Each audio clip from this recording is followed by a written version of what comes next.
విప్లవకారుడిగా చెప్పుకునే హక్కు చంద్రన్నకు లేదు. ఆయనది దిగజారుడుతనం. విప్లవం కోసం ప్రజల మధ్య పనిచేస్తాననడం మోసం చేయడానికి వేసుకున్న ముసుగు. ఆయన మోసపూరిత ప్రకటనలను ప్రజలు తిరస్కరించాలి. దేవుజీ పార్టీ ప్రధాన కార్యదర్శి అన్నది అవాస్తవం. మావోయిస్టు పార్టీ ఒడిశా రాష్ట్ర అధికార ప్రతినిధి గణేష్ లేఖ విడుదల చేసిన నిన్న ఒక లేఖ సర్క్యులేట్ అవుతా ఉన్నది. ముఖ్యంగా లొంగిపోయినటువంటి చంద్రన్న ఎవరైతే ఉన్నారో ఆయన మొన్న మీడియా ముందు కూడా మాట్లాడడం జరిగింది.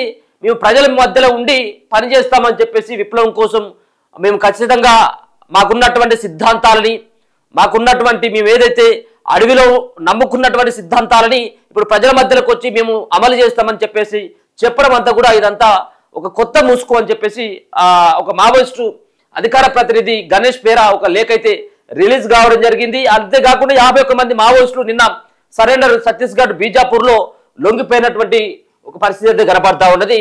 ఇక రాను రాను మావోయిస్టు సంబంధించినటువంటి పార్టీ కనుమరుగు అవుడు ఖాయమన్నట్టుగా కనిపిస్తుంది. ఎందుకంటే చాలా మంది ఇప్పటికే లొంగిపోతా ఉన్నారు, కొంతమంది ఏమో చనిపోతా ఉన్నారు. ఇదే సంబంధించినటువంటి లేఖ సారాంశం.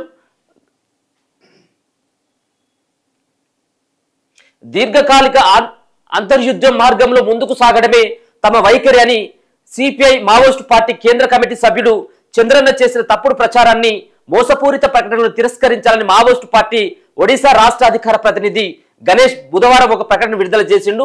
హైదరాబాద్ లో మంగళవారం కేంద్ర కమిటీ సభ్యుడు చంద్రన్న, తెలంగాణ రాష్ట్ర కమిటీ కార్యదర్శి ప్రకాష్ లొంగిపోయారని పేర్కొన్నారు. ఆ సమయంలో చంద్రన్న ప్రజల కోసం విప్లవోద్యమం చేస్తారని అన్నారని తెలిపారు. ఈ వ్యాఖ్యలు ప్రజలను మోసం చేసేందుకేనని ఆరోపించారు. లొంగిపోయిన తనకు విప్లవకారుడిగా చెప్పుకునేటువంటి హక్కు లేదని స్పష్టం చేయడం జరిగింది. ఒకప్పుడేమో ఆషన్న అండ్ మల్లోజుల లొంగిపోయినప్పుడు కూడా కేంద్ర కమిటీ నుంచి మావోయిస్టు కేంద్ర కమిటీ నుంచి ఒక లేఖ విడుదల కావడం జరిగింది అభయ్ పేరు మీద. ఏమని వాళ్ళకు ప్రజాక్షేత్రంలో శిక్ష తప్పదు, వాళ్ళు ద్రోహులు, మూర్ఖులు, వాళ్ళు విప్లవ ద్రోహులుగా పరిగణించాలి, సమాజం అంతా వాళ్ళకి ప్రజాక్షేత్రంలో శిక్ష తప్పదంటూ కొంత ఘాటైనటువంటి లెటర్స్ తోటి వాళ్ళు ఒక ఉత్తరాన్ని రిలీజ్ చేసిండు. ఇప్పుడు కూడా మావోయిస్టులు లొంగిపోయినటువంటి మావోయిస్టులకి ఒక పక్కన ప్రత్యక్షంగా పరోక్షంగా ఇంకా అడవిని నమ్ముకున్నటువంటి అన్నలంతా కూడా కొంత లేఖల ద్వారా వాళ్ళు చేసేటువంటి బయటకు వచ్చి మళ్ళీ ప్రజాక్షేత్రంలో యుద్ధం అని చెప్పడిపోయింది. ఇదంతా కూడా కొత్త డ్రామాకు తెరలేపుతా ఉన్నారు. వాళ్ళని నమ్మంతూ వాళ్ళు ద్రోహులు అని చెప్పేసి కూడా మాట్లాడుతూ ఉన్నటువంటి మాటలు కనబడతా ఉన్నాయి. అంతేకాకుండా దేవుజీ ప్రధాన కార్యదర్శి కాదు. ఎవరైతే తిప్పిరి తిరుపతి ఉన్నారో తిప్పిరి తిరుపతి నంబాల కేశవరావు తర్వాత మావోయిస్టు పార్టీ ప్రధాన కార్యదర్శిగా ఆయనే ఉన్నాడు. ఇప్పుడు వెన్నుముకగా పెద్ద దిక్కుగా ఆయనే ఉన్నాడని చెప్పేసి ఏదైతే ప్రచారం అవుతా ఉన్నదో దాంట్లో భాగంగానే దేవుజీ ఇంకా ఆయన ప్రధాన కార్యదర్శి కాలేదు.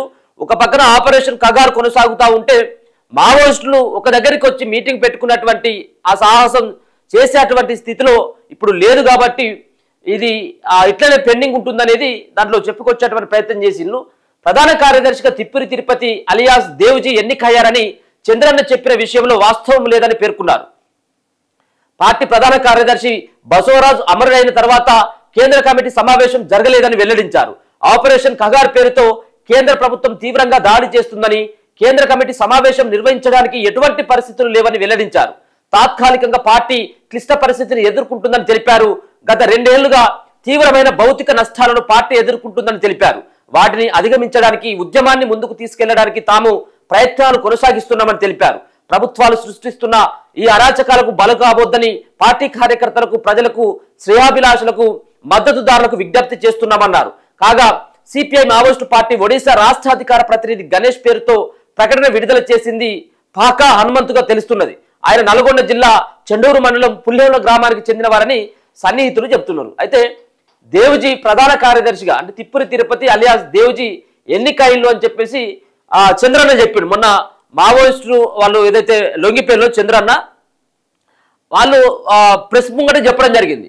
ఇప్పుడు మావోయిస్టు పార్టీ కేంద్ర కమిటీ కార్యదర్శిగా ప్రధాన కార్యదర్శిగా తిప్పిరి తిరుపతిని ఎన్నుకున్నారని. కానీ దాంట్లో అసలైనటువంటి వాస్తవం లేదు, ఇదంతా కూడా ఉత్తకతే.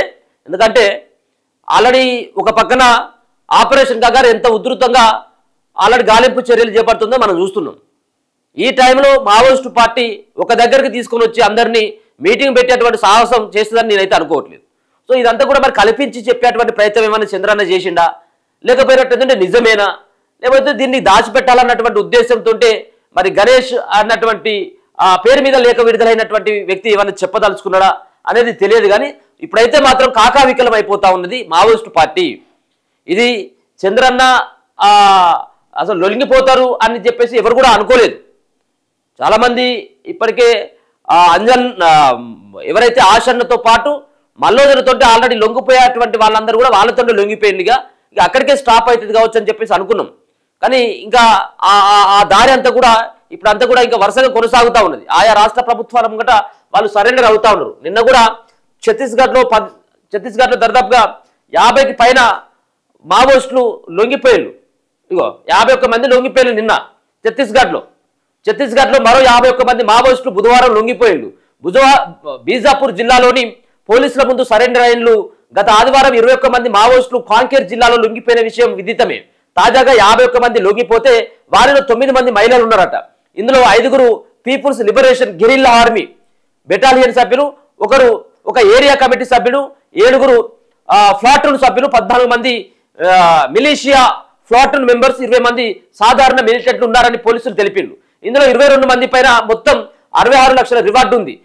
వాళ్ళంతా రాష్ట్ర ప్రభుత్వ పునరావాస విధానం, ఈ ప్రాంతంలో అభివృద్ధికి ప్రభావితమైన మావోయిస్టులు జనజీవన స్రవంతిలోకి తిరిగి రావాలని నిర్ణయించుకున్నట్లు బీజాపూర్ ఎస్పీ జితేంద్ర కుమార్ తెలిపారు. నక్సలిజాన్ని అంతం చేయాలనే ప్రభుత్వ లక్ష్యానికి ఇది మరో మైలురాయని చెప్పారు. 2024 జనవరి నుంచి బీజాపూర్ జిల్లాలో మొత్తం 650 మంది మావోయిస్టులు లొంగిపోయారు. మరోవైపు కాంకేర్ జిల్లాలో 21 మంది నక్సలైట్లు సరెండర్ అయ్యిందట. ఇక లొంగిపోయిన నక్సలైట్లకు 9.5 లక్షల రివార్డు ఇచ్చిళ్ళు. లొంగిపోయిన మావోయిస్టులకు ప్రభుత్వం పోలీస్ శాఖ అండగా ఉంటుందని ఎస్పీ రోహిత్ రాజ్ అన్నారు. సిపిఐ మావోయిస్టు పార్టీలో పనిచేస్తూ ఇటీవల లొంగిపోయిన 3 సభ్యులకు బుధవారం 9,50,000 రూపాయలు అందజేసిన సందర్భంగా ఆయన మాట్లాడుతూ లొంగిపోయిన Ram Singh Kaude alias Naroti Manish alias Lokesh alias Akash కు 5 లక్షలు, ముచ్చికి సోందాల్ అలియాస్ నరేష్ కు 3.75 లక్షలు, సోడి భీమేకు 75,000 రివార్డు రూపంలో అందజేసినట్లు పేర్కొన్నారు.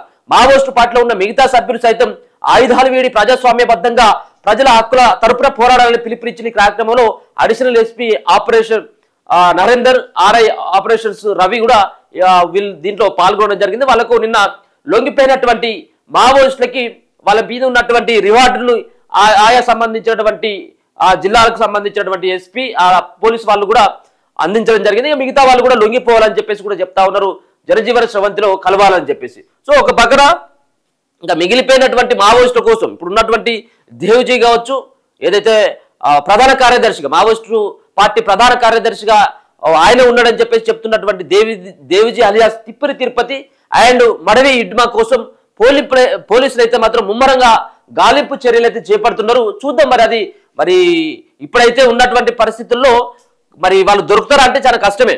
ఎందుకంటే ప్రతి అడవిలో అణువణువు తెలిసినటువంటి వ్యక్తులుగా మడవి ఇడ్మాతో పాటు తిప్పరి తిరుపతి వాళ్ళకు ప్రతి ఏరియా తెలుసు.